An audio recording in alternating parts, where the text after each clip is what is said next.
তিনি জুমার মসজিদে বলছেন ঈদে মিলাদুন নবী এটা কোরআনে নাই, হাদিসে নাই। মুসলমানের শরীয়তের দলিল 4টা, কোরআন, হাদিস, ইজমা, কিয়াস। হুজুর বলছেন এটা কোরআন হাদিসে নাই। কোন মায়ের সন্তান চ্যালেঞ্জ গ্রহণ করো, একজন মূর্খ পণ্ডিত চ্যালেঞ্জ দিয়েই ফেলছে। তো কুমিল্লার মুহতারাম মুশতাকুন নবী দামাত বারাকাতুহুম চ্যালেঞ্জ গ্রহণ করছেন। কিন্তু দুঃখ লাগে, একজনকে প্রতিপক্ষ হিসেবে কথা বলার তো একটা আদব থাকা উচিত, একটা আদব থাকা উচিত। আমরা তো মিলাদুন নবীর বিরোধী না, শুধু ঈদ শব্দ লাগাইয়া আবার সব ঈদের বড় ঈদ, ঈদুল ফিতর বড় ঈদ, ঈদুল আজহা ঈদ, এটা বাদ দিয়া এটাই বড়, এটা অতিরঞ্জিত তো ইসলাম পছন্দ করে না। আমরা তো মিলাদুন নবীর বিরোধী না, বরং আমি যেভাবে বয়ান করি এই কথাগুলো মানুষ যদি খেয়াল করে, দ্বন্দ্ব থাকার কথা না। আমি মিলাদুন নবী রবিউল আউয়াল নিয়ে যে কয়টা বয়ান করছি এগুলো খেয়াল করে যদি চলে, অন্তরকে বড় করা উচিত। আলেমের আমাদের কপালে আরো ভিড়ে আছে। আপনারা মনে করছেন শান্তি, অনেক অশান্তি।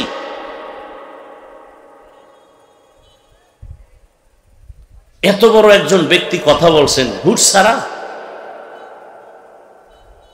ছোট ছোট বাচ্চা পোলাপান মাইকে এখন ওয়াজ করতে তো আর কোনো ডিগ্রি লাগে না, আর কি বলে সার্টিফিকেট লাগে না, কণ্ঠ আছে, চিৎকার দিছে, বাস বড় বক্তা হয়ে গেছে, ভাইরাল হয়ে গেছে।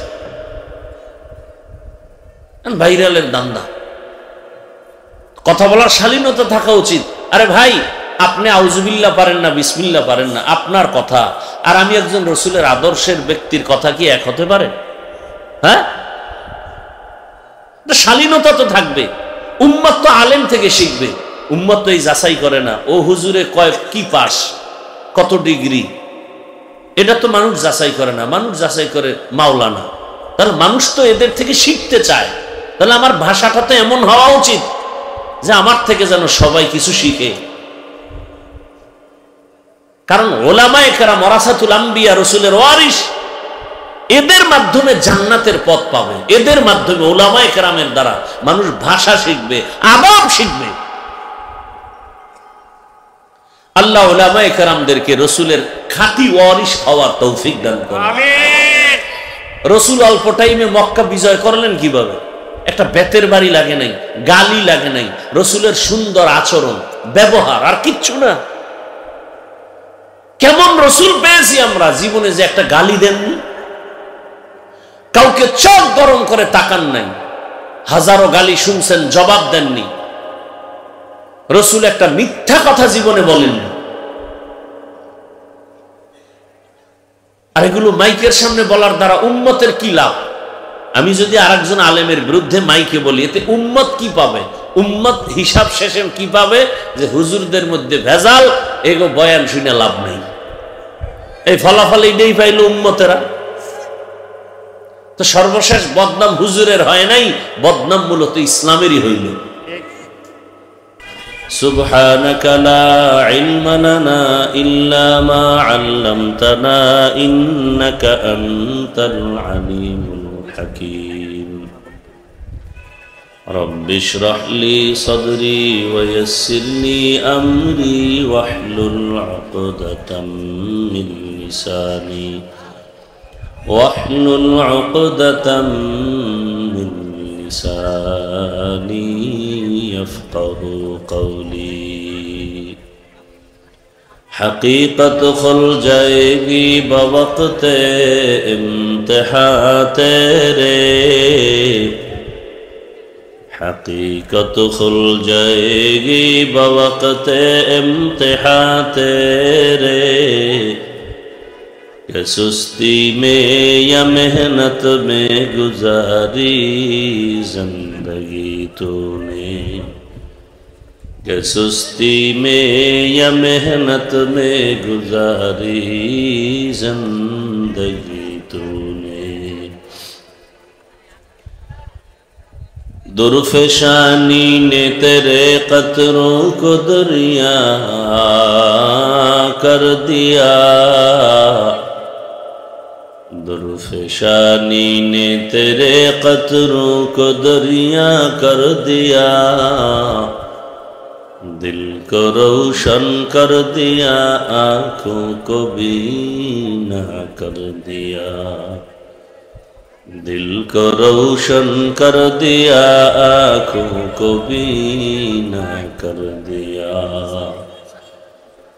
मोहम्मद ने आकर कुफर को मिटाया,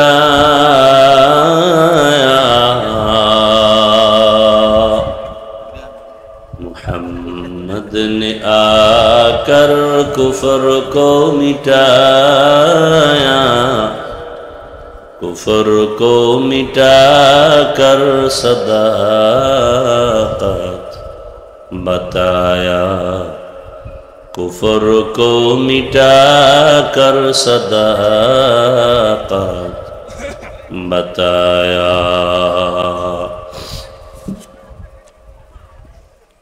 মোচাগার আশরাফিয়া নুরানিয়া হাফিজিয়া মাদ্রাসা এতিমখানার উদ্যোগে আয়োজিত তাফসিরুল কোরআন মাহফিল, সভাপতি জনাব মোহাম্মদ নজরুল ইসলাম ভুইয়া সাহেব, প্রধান অতিথি আলহাজ কাজী শাহ মুফাজ্জল হোসেন কায়কোবাদ সাহেব সহ অন্যান্য অতিথিবৃন্দ, হযরত উলামায়ে কেরাম, আল্লাহ পাকের দরবারে শুকর যে আল্লাহ আমাদেরকে সুস্থ রেখেছেন, সকলেই পড়ি আলহামদুলিল্লাহ।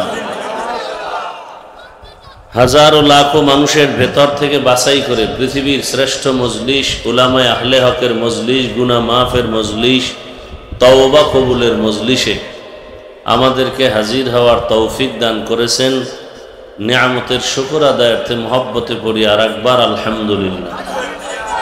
দরুদ ও সালাম সৈয়দুল মুরসালিন, রাহমাতুল লিল আলামিন, শফিউল মুজনিবিন, খাতামুন নবিয়্যিন, সৈয়দুস সাকালাইন, ইমামুল মুরসালিন, শফিয়ে আযম, রসুল আকরম, রহমত আলম, নবীল আরব আল আজম, হাবিব কিবরিয়া, আশরফুল আম্বিয়া, সৈয়দুল আম্বিয়া, শফিয়ে মাহশর, সাকিয়ে কৌসর, आकाए नामदार, मदीना का ताजदार, आफताब नबूवत, फ़ख्र मौजूदा, सैयदुल मखलूक़ात, हज़रत मुहम्मदुर रसूलुल्लाह। दरूद पढ़ेन ना केन? सबाई मोहब्बते पढ़ेन सल्लल्लाहु आलैहि वा आलिहि वसल्लम। इको बंद करे रिभाब दाओ, भलिউম বাড়াও। সর্বোপরি শুকর যাদের অক্লান্ত পরিশ্রমের মাধ্যমে আজ সুন্দর আয়োজন, সময় পরামর্শ অর্থ দিয়ে দোয়া করে উপস্থিত হয়ে মাইক লাইট প্যান্ডেলের ব্যবস্থাপনার মাধ্যমে সহযোগিতা যারা করেছেন, প্রত্যেককেই আল্লাহ পাকের খেদমতের বরকতে দুনিয়াতে শান্তি, পরকালে মুক্তির ব্যবস্থা করেন। মাদ্রাসাকে কেন্দ্র করে আজকের এই আয়োজন। দুনিয়াতে ইসলামকে টিকিয়ে রাখার একমাত্র ব্যবস্থার নাম মাদ্রাসা। মাদ্রাসা আছে তো আলেম ওলামা, পীর, মাশায়েখ, মুবাল্লিগ, মুজাহিদ, তাবলিগ সব কিছু তৈরি হয় কোথায়? এক কথায় দুনিয়াতে শান্তি, পরকালে মুক্তির ঠিকানা কোরআন সুন্নাহ, আর সেই শিখার জায়গা মাদ্রাসা। সারা দুনিয়ার বিধর্মীরা চায় মাদ্রাসা বন্ধ করে দিতে, এমনকি কিছু নেফাকি অন্তরওয়ালারাও চায় মাদ্রাসা বন্ধ হয়ে যায়। তো আল্লাহ চান দিন হেফাজত থাকবে, কিয়ামত পর্যন্ত দিনের আলো জ্বলবে। সে মাদ্রাসাকে টিকাইয়া রাখার জন্য আমাদের সার্বিকভাবে দোয়া করা উচিত এবং সহযোগিতাও করা উচিত। আলহামদুলিল্লাহ কম বেশি করতেছেন। এই সহযোগিতাটুকু আপনারও ফায়দা, মাদ্রাসারও ফায়দা, দুনিয়ার লাইনেও ফায়দা, আখিরাতের লাইনেও ফায়দা। যারা দান সদকা করলেন, আল্লাহ পাকের বরকতে আপনার হায়াতকে বাড়ায় দিবেন, রিজিক বাড়ায় দিবেন। মনের নেক আশা পূরণ করবেন, কবরওয়ালাদেরকে আল্লাহ জান্নাত দান করবেন। আলহামদুলিল্লাহ, আপনারা অনেক দিয়েছেন, আরো দিবেন যত পারেন। এটাই আপনার পিওর আখিরাতের অ্যাকাউন্টে জমা হয়ে যায়। দান করাও সুন্নত, চাওয়াও সুন্নত। এটা বড় একটা ইবাদতের অংশ। বহু আল্লাহর বান্দা এ দানের বরকতে জান্নাত পাবে, আবার অনেকে জাহান্নামেও যাবে। আবু হুরায়রা রাদিয়াল্লাহু তাআলা আনহু থেকে বর্ণিত সহিহ হাদিস, কিয়ামতের দিন জাহান্নামে সর্বপ্রথম 3 জন ব্যক্তি যাবে। কেমন 3 জন ব্যক্তি? দুনিয়ার সমস্ত বিবেকবানরা বলবে এই 3 জন বিনা হিসাবে জান্নাত পাওয়া উচিত, কিন্তু রসুল বলেন এই 3 জন সবার আগে জাহান্নামে যাবে। এর মধ্যে একজন ইসলামের জন্য যে গলা কাটা শহীদ, জাহান্নামে যাবে। আর একজন আলেম, আর একজন দানবীর, দান সৎকা করে। এই 3 ব্যক্তি সবার আগে জাহান্নামে যাবে। কোন শহীদ, কোন আলেম, কোন দানবীর? তো আমরা ওই 3-এর থেকে যেন আলাদা হয়ে জান্নাতের পথিক হতে পারি, সে তৌফিক আল্লাহ দান করুন। আপনাদের লোক রেডি? হ্যাঁ, আপনাদের কাছে রুমাল বা ব্যাগ নিয়ে যাবে। বিসমিল্লাহ বলে পকেট থেকে বড় একটা নোট দিবেন, মা বাবার সওয়াবের আশায়, রিজিকে বরকতের আশায়। যারা মনে মনে ভাবেন দান করলে লাভ নাই, তারা জীবনে ভুলেও দান করবেন না, করলেও সওয়াব পাবেন না। আর যারা মনে করেন না লাভ আছে, তাহলে মোহাব্বতের সাথে দান করবেন, মা বাবার সওয়াবের নিয়তে, কবরের আযাব বন্ধ হওয়ার নিয়তে, রিজিকে বরকত, হায়াতে বরকত, এই নিয়তে বেশি বেশি দান করবেন, সব সময় করবেন, বারবার করবেন। আল্লাহ আপনাকে বারবার দিবেন। আপনার আমার অভাব আছে, আল্লাহর কি নেই? ইয়া আইয়ুহান নাস আনতুমুল ফুকারাউ ইলাল্লাহ ওয়াল্লাহু হুয়াল গনিয়্যুল হামিদ।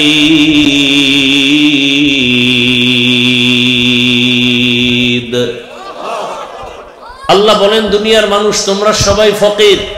ধনীকে জোরে বলেন। আল্লাহ বলেন, আমি শুধু ধনী না, আমি প্রশংসিত ধনী।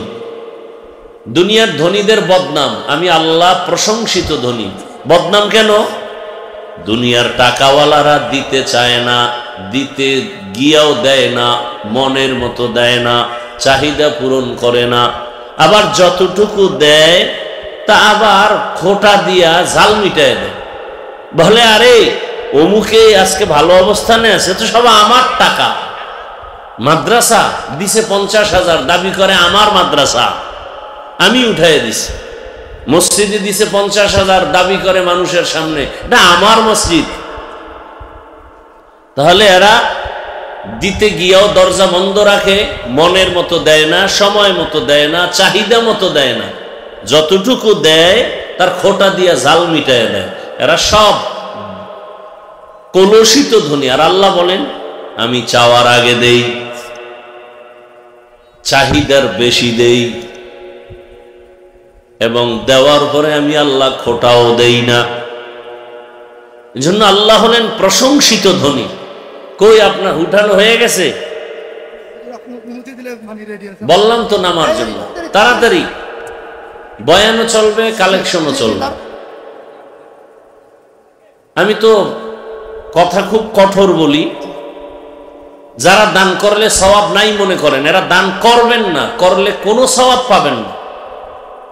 আর যারা মনে করেন না অবশ্যই দাম আছে, লাভ আছে, তারা মোহাব্বতের সাথে 1 টাকা করবেন, আল্লাহ 1 টাকায় কোটি কোটি টাকার বরকত দিবেন।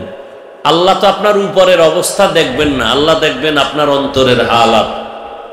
قال رسول الله صلى الله عليه وآله وسلم إن الله لا ينظر إلى صوركم وأموالكم ولكن ينظر إلى قلوبكم وأعمالكم।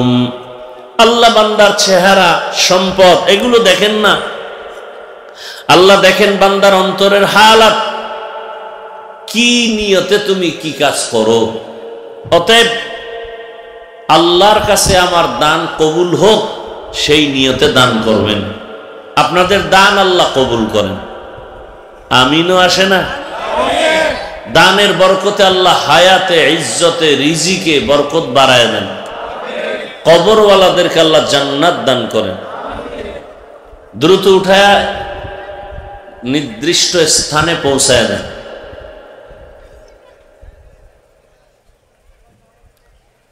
উলামায়ে হযরত আপনাদের সামনে আলোচনা করেছেন, আমার পরেও কি করবে কেউ?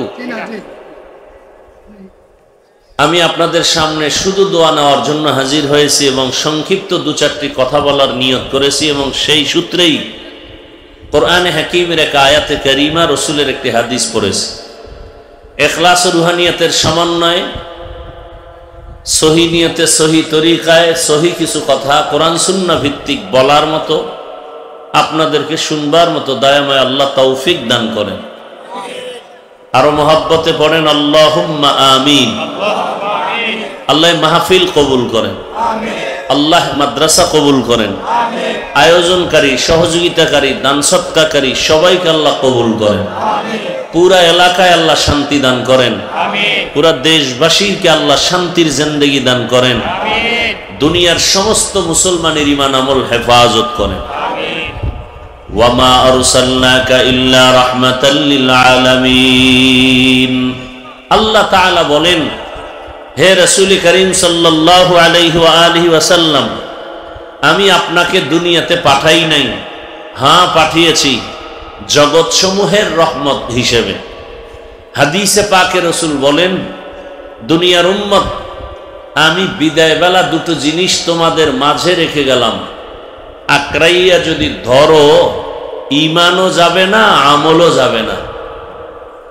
দুই জিনিসের এক হলো কোরআনুল কারীম, আর একটা হলো সুন্নতে রসুল, রসুলের আদর্শ সুন্নত।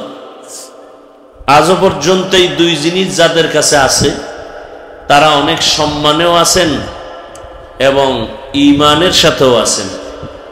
জীবনের মুমিন হিসাবে মহামূল্যবান সম্পদ নিরঙ্কুশ ঈমান, শিরিক মুক্ত ঈমান। হাদিসে পাকে আল্লাহর রসুল এই দুই জিনিসের কথা বলে চ্যালেঞ্জ দিয়েছেন।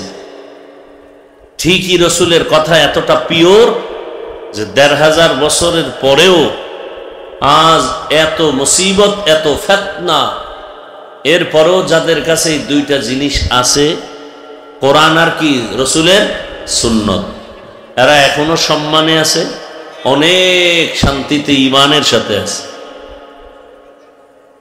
আয়াতের মধ্যে আল্লাহ পাক রব্বুল আলামিন রসুলের শান সম্পর্কে বলেছেন। আল্লাহ বলেন, হে রসুল, আমি আপনাকে দুনিয়াতে পাঠাই নাই, হ্যাঁ পাঠিয়েছি রহমত হিসেবে, জগৎ সমূহের জন্য রহমত। জগৎ সমূহ মানি রুহের জগৎ, দুনিয়ার জগৎ, মায়ের গর্ভের জগৎ, কবর জগৎ, হাসর জগৎ, সমস্ত জগৎ সমূহের জন্য আমার রসুল হলেন রহমত, আমার আল্লাহ হলেন রব। সমস্ত জগৎ সমূহের জন্য আল্লাহ হলেন রব্বুল আলামিন, সমস্ত জগৎ সমূহের জন্য আমার রসুল হলেন রহমাতুল লিল ওয়ামা আরসালনাকা ইল্লা রাহমাতাল লিল আলামিন। আল্লাহ তাআলা বলেন, হে রাসূল, আমি আপনাকে জগৎ সমূহে রহমত করে পাঠিয়েছি। রহমতের নবী, রুহের জগতের জন্য রহমত। আপনার আমার নবী মায়ের গর্ভের জন্য রহমত, দুনিয়ার জগতের জন্য আলাদা রহমত। মায়ার নবী কবর জগতের জন্য আলাদা রহমত। রহমতের নবী হাসরের ময়দানের জগতের জন্য আলাদা রহমত। জান্নাতের জগতে আলাদা রহমত, জাহান্নামের ভেতরে রসুল আলাদা রহমত। নবীজি কিভাবে জান্নাতের মধ্যে রহমত, জাহান্নামের মধ্যে রহমত, এটা বুঝে আসে না বিস্তারিত না বললে। রুহের জগতের জন্য নবী কেমন রহমত, এ বিষয়ে কিন্তু হালকা পাতলা আলোচনা রবিউল আউয়াল যেহেতু সব জায়গায় চলছে, চলতেছে, মাস কমতেছে, আলোচনার এই রৌনক কমতেছে। অথচ রহমতের নবীর আলোচনা সারা জীবন ভর করলেও শেষ হবে না। শুধু রবিউল আউয়াল কেন আর 12 তারিখ কেন, আর রবিউল আউয়ালেই শুধু রসুলের আলোচনা হবে কেন? রসুলের জিন্দেগির আমল চলবে সারা জিন্দেগি, সারা সময়, আলোচনাও চলবে সারা সময়। তবে এখানে কয়েকটা পয়েন্ট আপনারা মনে রাখবেন, সবাই শিক্ষিত মানুষ, ভালো করে মনে রাখবেন। রবিউল আউয়াল আসলেই শুধু রসুলের জন্ম জন্ম জন্ম মোবারক নিয়ে আলোচনা, এরপরে আবার সেখানে আরো কত কথা। দুনিয়ার সব ঈদের থেকে বড় ঈদ রসুলের জন্ম, মিলাদুন নবী, ঈদে মিলাদুন নবী। শুধু ঈদ না, সকল ঈদের বড় ঈদ। এ নিয়ে আবার শুনলাম বাইতুল মুকাররমের খতিব হাজারো লাখো কোটি আলেমের সর্বোচ্চ লেভেলের ওস্তাদ। আমি এক জায়গায় বলেছিলাম গত বছর যে আব্দুল মালেক সাহেব বাংলাদেশে হাতে গোনা 2 জন আলেম থাকলে তিনি সর্বোচ্চ লেভেলে। এটা যদি কেউ বিশ্বাস না করে ওর অন্তর খারাপ। আমি চ্যালেঞ্জ দিয়ে বলেছিলাম। কিন্তু দুঃখ লাগে, আমাকে গ্রামে একটা কথা বলে আদার ব্যাপারী, আব্দুল মালেক সাহেবের সামনে গেলে বড় বড় আলেমরাও দেখেন, আমি হাফিজুর রহমান, আমার এলেম নাই, কিছু নাই, কিন্তু বক্তা হিসাবে নিজে একটু পরিপাটি করে চলার চেষ্টা করি। এত বড় আলেম, যার সামনে বড় বড় আলেমরা নামাজের সূরাতে বসেন, তার জুতা দেখলে মনে হবে যে চাষিরা যে জুতা পরে সেই জুতা। বাংলাদেশে একজন আলেম নিজেকে পর্দার ভেতরে আটকায় রাখছেন, আর আমরা কি করি? নামে আল্লামা লেখো, মানুষের কাছে ভাইরাল করে দাও, আমাকে ছবি উঠাও, এমনি উঠাও, সেমনি উঠাও, মানুষ আমাকে চিনুক। আর এত বড় আলেম, সে গোপন থাকার কারণে আল্লাহ যাকে পরিচয় করায়, এতে আর কোনো মিডিয়া লাগে না। আল্লাহ টান দিয়া জায়গা মতো ঢুকাই দিছে। আমি তো বললাম, কোন মায়ের সন্তান, কোন আলেম, কোন মুফতি আমার সামনে দাঁড়াও, আব্দুল মালেক সাহেব 2 জন আলেমের শ্রেষ্ঠ আলেম যদি বাংলাদেশে 2 জন থাকে, এ কথা যে মানবে না তার অন্তর খারাপ। আমি চ্যালেঞ্জ দিচ্ছি। আউযুবিল্লাহ পারে না সেই সমস্ত কিছু টুপিওয়ালারা। আমি তো ওলামায়ে কেরামকে বড় করার বয়ান করি সব সময়। বিগত দিন বহু আগে বয়ান করতাম, ডান বাম চিন্তা কম করতাম, এখন খুব হিসাব করে কথা বলি। অন্তত মানুষের অন্তর যেন আলেমের প্রতি মহব্বত বাড়ে, শ্রদ্ধা বাড়ে। কারণ নবী আসবেন না, সাহাবা আসবেন না দিনের দাওয়াত নিয়ে, কিয়ামত পর্যন্ত এই জাতিকে দাওয়াত দিবেন কোরআন সুন্নাহর আলোকে উলামায়ে কেরাম। অতএব তাদের ইজ্জত মানুষের অন্তরে বাড়াতে হবে। আমি সমালোচনা ছেড়ে দিছি, সব ঠান্ডা মাথায় কথা বলার খুব চেষ্টা করি, যাতে মানুষ কিছু দিনের বুঝ পায়, আলেমের প্রতি মহব্বত বাড়ে। তো খুব দুঃখ পেলাম, তিনি জুমার মসজিদে বলছেন ঈদে মিলাদুন নবী এটা কোরআনে নাই, হাদিসে নাই। মুসলমানের শরীয়তের দলিল 4টা, কোরআন, হাদিস, ইজমা, কিয়াস। হুজুর বলছেন এটা কোরআন হাদিসে নাই। কোন মায়ের সন্তান চ্যালেঞ্জ গ্রহণ করো।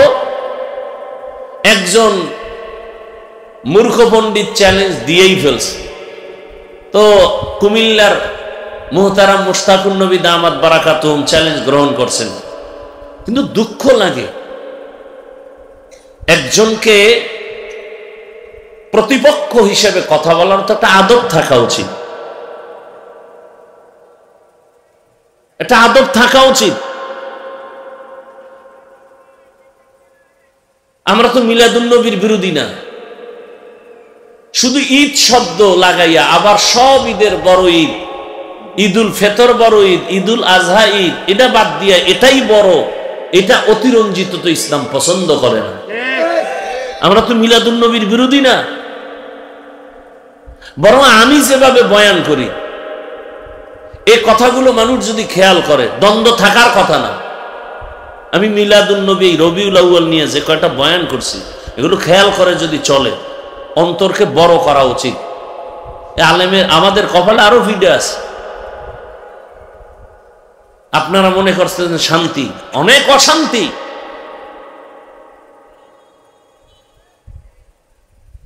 এত বড় একজন ব্যক্তি কথা বলছেন হুট ছাড়া।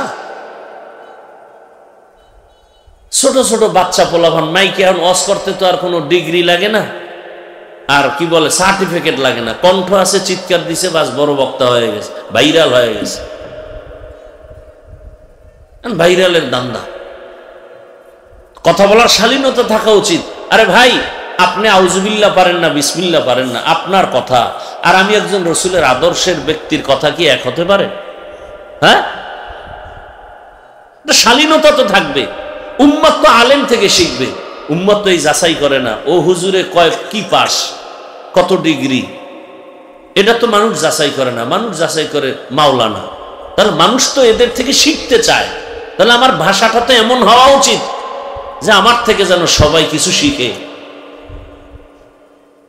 কারণ ওলামায়ে কেরাম ওয়ারাসাতুল আম্বিয়া, রসুলের ওয়ারিস, এদের মাধ্যমে জান্নাতের পথ পাবে। এদের মাধ্যমে ওলামায়ে কেরামের দ্বারা মানুষ ভাষা শিখবে, আদব শিখবে।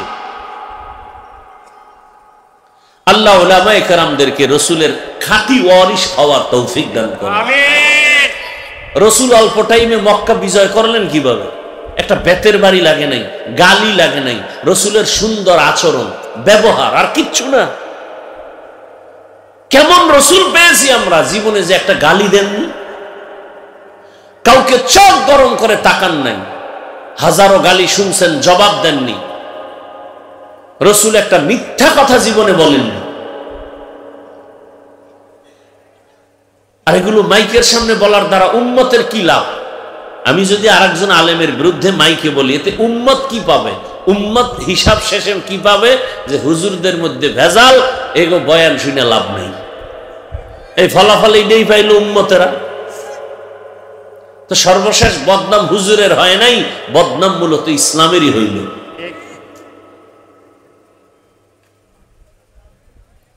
আল্লাহ আমাদের সবাইকে সহি বুঝ দান করেন।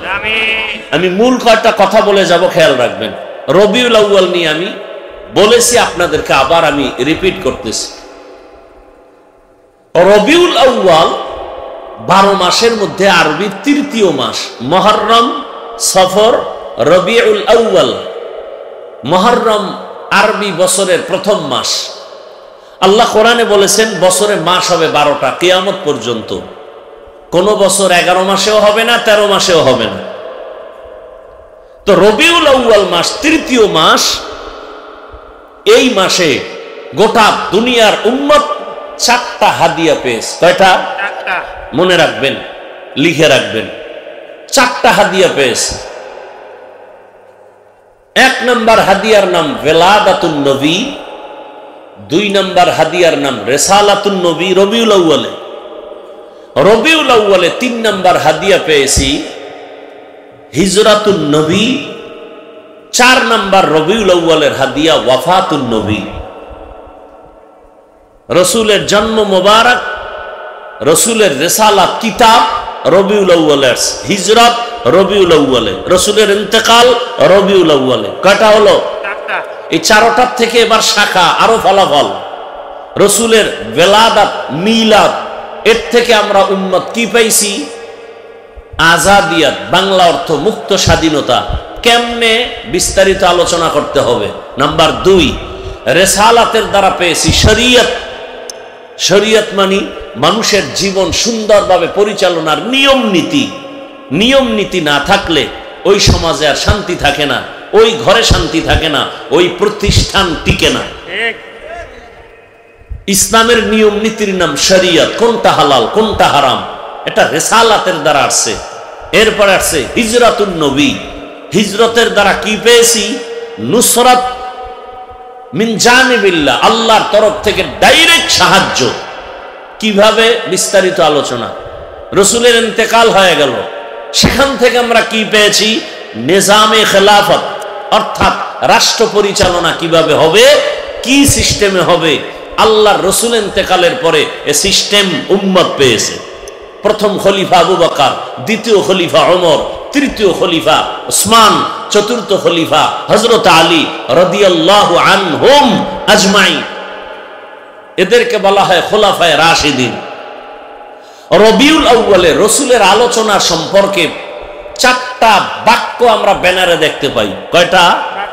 4টা বাক্য। 1 নাম্বার বাক্য দেখি মিলাদুন নবী, আর একটা বাক্য আমরা বিভিন্ন ব্যানারে দেখি সিরাতুন নবী, আর একটা বাক্য দেখি আমরা দাওয়াতুন নবী, আর একটা বাক্য দেখি ওয়াফাতুন নবী। কয়টা বাক্য? মিলাদুন নবী, সিরাতুন নবী, দাওয়াতুন নবী, ওয়াফাতুন নবী। 1 নাম্বার মুমিন হিসাবে মনে রাখবেন, লিখে রাখবেন, এই 4টা বাক্য মুসা নবীর শানের না, ঈসা নবীর শানে ব্যবহার হয় না। এই 4টা বাক্য রসুলের সর্বোচ্চ সম্মানের বাক্য। রসুলকে যারা সম্মান করেন, এই 4টা বাক্যকে সম্মান করতে হবে। যদি একটা বাক্যকে কেউ বাঁকা নজরে দেখেন, আপনার ঈমান বাঁকা হয়ে যাবে, দুনিয়া বাঁকা হয়ে যাবে, আখিরাত বাঁকা হয়ে যাবে। ভালো করে মনে রাখবেন। মিলাদুন নবী অর্থ কি? আমাদের সুপরিচিত নবী, শ্রেষ্ঠ নবীর জন্ম মোবারক। সিরাতুন নবী অর্থ কি? চরমনের বিশ্বাবের ইতিহাস। সিরাতুন নবী অর্থ কি? মুসা নবীর জীবনী। সিরাতুন নবী অর্থ আমাদের শ্রেষ্ঠ নবী রাহমাতুল লিল আলামিনের জীবন আদর্শ। কোন নবীর বেলায় শব্দই বাক্য ব্যবহার করা যাবে না, সম্ভব না। আরবি গ্রামারের সিস্টেমে এই শব্দ, এই বাক্য শুধু আমার রসুলের বেলায় ব্যবহার হবে। সুপরিচিত নবী, শ্রেষ্ঠ নবীর জীবন আদর্শ। পৃথিবীতে সুপরিচিত নবী একজন। পৃথিবীতে সুপরিচিত নবী কেমন? সুপরিচিত নবী, জঙ্গলের প্রাণী আমার রসুলকে চিনে, গর্তের পিপিলিকা আমার রসুলকে চিনে, মুসা নবীকে চিনে না। আকাশের পাখি আমার রসুলকে চিনে, ইব্রাহিম নবীকে চিনে না। পাথর আমার রসুলকে চিনে। আবু জাহিল্লা পাথর নিয়ে কয়, ভাতিজা বলো তো কি আছে? বলতে পারি না। কেন পারো না? আমি গাইবের মালিক না। তবে রসুল বললেন, আমার চাচা আবু জাহালার হাতে কি আছো, একটু আওয়াজ দাও। সাথে সাথে পাথরগুলো কালিমায়ে শাহাদাত পড়া শুরু করলো। আবু জাহিল্লা পাথর ফালায় কয়, তুমি জাদুঘর হয়ে গেছো নাকি নতুন ভাবে? এর নাম কফাল।